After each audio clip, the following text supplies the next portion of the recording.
Cominciamo dall'impasto delle polpette. Verso la mollica di pane nel mixer e la frullo per bene. Questa è la consistenza che ho ottenuto. La trasferisco in ciotola. Nello stesso mixer frullo anche il merluzzo, che ho già deliscato e pulito.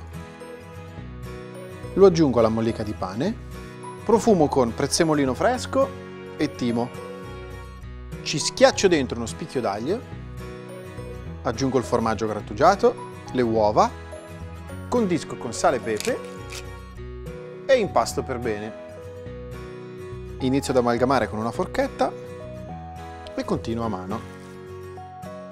L'impasto è pronto, possiamo formare le polpette. Prelevo una parte di impasto e formo delle palline.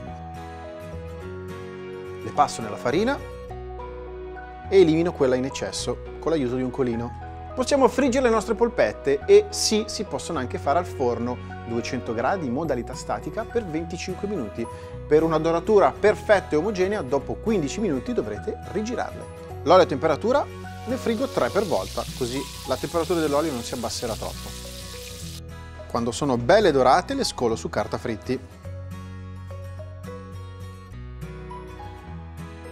E adesso le assaggiamo.